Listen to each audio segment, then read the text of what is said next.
ओम नमो भगवते वासुदेवाय। आप सभी का हमारे YouTube चैनल पर बहुत बहुत स्वागत है। आज की इस वीडियो में आप जानेंगे पौष मास के कृष्ण पक्ष में पड़ने वाली एकादशी के बारे में। व्रत कब रखा जाएगा, कब खोला जाएगा, व्रत खोलने का शुभ मुहूर्त कब से कब तक रहेगा। आप सुनेंगे एकादशी व्रत की कथा और जानेंगे पूजा विधि और व्रत से जुड़े कुछ जरूरी नियमों के बारे में। इस बार 19 दिसंबर सोमवार के दिन सफला एकादशी है और व्रत भी इसी दिन रखा जाएगा। एकादशी का व्रत रखने से एक दिन पहले नियमों का पालन प्रारंभ हो जाता है, जो कि द्वादशी तिथि तक चलता है। इसलिए एकादशी का व्रत सबसे कठिन व्रतों में से एक माना जाता है। एकादशी की तिथि प्रारंभ होगी 19 दिसंबर सोमवार सुबह 3:33 से और समाप्त हो जाएगी 20 दिसंबर मंगलवार को तड़के सुबह 2:32 तक। द्वादशी तिथि शुरू होगी 20 दिसंबर मंगलवार को सुबह 2:33 से और समाप्त होगी 21 दिसंबर बुधवार को मध्य रात्रि में ही 12:45 पर। यानी कि 20 दिसंबर को सारा दिन द्वादशी तिथि रहेगी और उसी रात को 12 बजे के बाद तिथि समाप्त हो जाएगी। 19 दिसंबर सोमवार को सूर्योदय का समय रहेगा सुबह 7:09, सूर्यास्त का समय रहेगा शाम 5:28, गोधूली बेला रहेगी शाम 5:18 से 5:42, राहु काल का समय रहेगा सुबह 8:26 से 9:43 तक। तो एकादशी की जो पूजा है वो पूरी कोशिश करें कि इस दिन सुबह राहु काल लगने से पहले पहले जरूर कर लें। 20 दिसंबर मंगलवार को द्वादशी तिथि है। इस दिन सूर्योदय रहेगा सुबह 7:09, सूर्यास्त रहेगा शाम 5:28, गोधूली बेला का समय रहेगा शाम 5:18 से 5:42, राहु काल रहेगा शाम 3:30 से लेकर 4:30 तक। किसी भी व्रत के दिन या शुभ अवसर पर राहु काल के समय का खास तौर पर ध्यान रखना चाहिए। राहु काल के समय पूजा पाठ या दान इत्यादि काम करने से बचना चाहिए। अब जानिए व्रत पारण के मुहूर्त के बारे में। तो 20 दिसंबर मंगलवार को व्रत आप खोल सकते हैं सुबह 7:09 से लेकर 10:05 तक। इसी बीच में आपको व्रत खोल लेना चाहिए, क्योंकि मान्यताओं के अनुसार और एकादशी व्रत के नियमों के अनुसार सुबह सूर्योदय के बाद 2-3 घंटे के अंदर अंदर हर हाल में एकादशी का व्रत खोल लेना चाहिए। हरिवासर के समय व्रत नहीं खोला जाता है, तो हरिवासर द्वादशी तिथि का प्रथम 1/4 पहर माना जाता है। अब पहले सुन लीजिए सफला एकादशी की व्रत कथा, फिर आप जानेंगे पूजा विधि और नियमों के बारे में। इससे पहले मैं आप सभी को बता दूं कि हमारे चैनल पर हर दिन आप पौष मास महात्म्य और भागवत की कथाएं भी आजकल सुन सकते हैं। मोक्षदा एकादशी की कथा सुनकर धर्मराज युधिष्ठिर प्रसन्न होते हुए भगवान श्री कृष्ण से कहते हैं, हे कमल नयन, मोक्षदा एकादशी की व्रत कथा सुनकर मेरा जीवन तो धन्य हो गया। हे मधुसूदन, अब आप कृपया कर पौष मास के कृष्ण पक्ष की कथा भी सुनाइए। तब भगवान श्री कृष्ण धर्मराज युधिष्ठिर को सफला एकादशी व्रत की कथा सुनाते हुए कहते हैं, हे धर्मराज, प्राचीन समय में चंपावती नगरी में महिष्मान नाम का एक राजा राज्य करता था। उसके 4 पुत्र थे। राजा का सबसे बड़ा पुत्र लुम्पक बड़ा महापापी और दुष्ट था। वो हमेशा पर स्त्री गमन में और वेश्याओं के यहाँ जाकर अपने पिता का सारा धन व्यय करने लगा था। देवता, ब्राह्मण, वैष्णव आदि जो भी सुपात्र थे, उनकी निंदा करके वो बड़ा प्रसन्न हुआ करता था। सारी प्रजा उसके कुकर्मों से बहुत दुखी थी, परंतु युवराज होने के कारण सभी चुपचाप उसके अत्याचारों को सहन करने के लिए मजबूर थे और किसी में भी इतना साहस नहीं था कि कोई राजा से उसकी शिकायत करता। परंतु कहते हैं कि बुराई अधिक समय तक पर्दे में नहीं रहती। एक दिन राजा महिष्मान को लुम्पक के कुकर्मों का पता चल ही गया। अपने पुत्र के बारे में सब कुछ जानकर राजा बड़ा क्रोधित हुआ और उसने उसी समय लुम्पक को अपने राज्य से निकाल दिया। पिता के द्वारा राज्य से निकाले जाते ही लुम्पक को और सभी ने भी त्याग दिया। अब लुम्पक सोचने लगा कि मैं क्या करूं, कहाँ जाऊं। तब उसने रात में अपने पिता के राज्य में ही चोरी करने का निश्चय कर लिया। अब वो दिन में तो राज्य से बाहर रहता, रात होते ही अपने पिता की नगरी में आता और वहां पर चोरी आदि बुरे कर्म करने लगा। रात में वो जाकर नगर के निवासियों को मारता, उन्हें कष्ट देता और उनसे उनका धन भी छीन लिया करता। उधर जब वो दिन में जंगल में रहता तो वहां के निर्दोष पशु पक्षियों को मारकर उन्हें खा जाया करता। कभी रात में जब वो नगर में चोरी आदि करते हुए पकड़ा भी जाता तो राजा के डर से सिपाही उसे छोड़ देते। इस तरह लुम्पक दिन रात पाप, अत्याचार और जीव हत्या करने में लगा रहा। कहते हैं कि कभी कभी अनजाने में भी पापी इंसान भगवान की कृपा का पात्र बन जाता है। अनजाने में ही उससे ऐसे कर्म हो जाते हैं जिसके कारण भगवान को भी उसे आशीर्वाद देना ही होता है। ऐसा ही कुछ हुआ लुम्पक के साथ। दरअसल जिस वन में वो रहता था वह वन भगवान को भी बहुत प्रिय था। उसी वन में एक प्राचीन पीपल का वृक्ष था और उस वन को सभी लोग देवताओं का क्रीड़ा स्थल मानते थे। सभी लोग ये मानते थे कि उस वृक्ष में सभी देवी देवतागण वास करते हैं। वन में उसी पीपल के वृक्ष के नीचे महापापी लुम्पक रहने लगा था। कुछ दिनों के बाद पौष मास के कृष्ण पक्ष की दशमी तिथि के दिन वस्त्र न होने के कारण लुम्पक तेज ठंड से बेहोश हो गया। ठंड के कारण वो रात भर सो नहीं पाया। उसके हाथ पैर भी अकड़ गए। बड़ी मुश्किल से उसकी रात बीती, किंतु सुबह सूर्य उदय होने पर भी उसकी मूर्छा नहीं टूटी और वो दोपहर तक ऐसे ही बेहोश पड़ा रहा। सफला एकादशी की दोपहर तक वो पापी ऐसे ही मूर्छित पड़ा रहा और जब दोपहर कहीं जाकर सूर्य देव की तपन से उसे कुछ गर्मी मिली, तब दोपहर में कहीं जाकर उसे होश आया। तब किसी तरह बड़ी मुश्किल से अपने अंदर हिम्मत बटोर कर लुम्पक वहां से अपने भोजन की तलाश में चल पड़ा। अब जब भोजन की तलाश में चल पड़ा तो उसके अंदर इतनी भी हिम्मत नहीं बची थी कि वो किसी भी जीव जंतु का शिकार कर पाता। तब उसने मजबूरी में धरती पर गिरे हुए जंगली फलों को ही बीनना शुरू कर दिया। जब तक वो धरती पर गिरे हुए फलों को बीन कर वापस आया तब तक शाम हो चुकी थी। अब पीपल के वृक्ष के नीचे ही वो सारे फल रखकर लेट गया। भगवान को कहने लगा कि हे भगवान, ये फल तो तुम ही खाओ, मैं ये फल खाकर अपना गुजारा नहीं कर सकता। क्योंकि कहाँ तो लुम्पक रोज ही जंगली जीव जंतुओं को मारकर उनका मांस खाता था और कहाँ आज उसे खाने में केवल फल मिले। उसे फल खाना बिल्कुल भी अच्छा नहीं लगा, तो उसने उन फलों को पीपल की जड़ में रख दिया और दुखी होने के कारण कहने लगा, हे ईश्वर, ये फल आपको ही अर्पण है। इन फलों से तो केवल आप ही तृप्त होइए।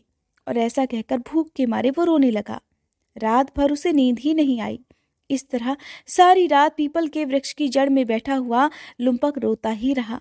इस प्रकार अनजाने में ही उस महापापी से एकादशी का उपवास हो गया और रात्रि जागरण भी हो गया।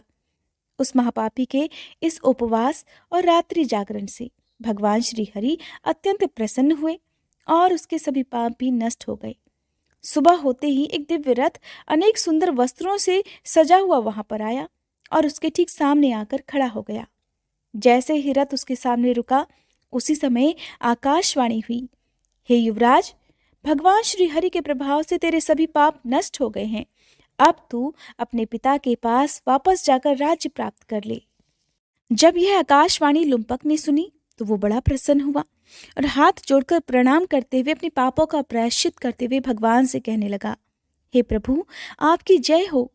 ऐसा कहकर उसने सुंदर वस्त्र आदि धारण कर लिए और फिर अपने पिता के पास चला गया। पिता के पास पहुंचकर उसने सारी कथा अपने पिता को सुना दी।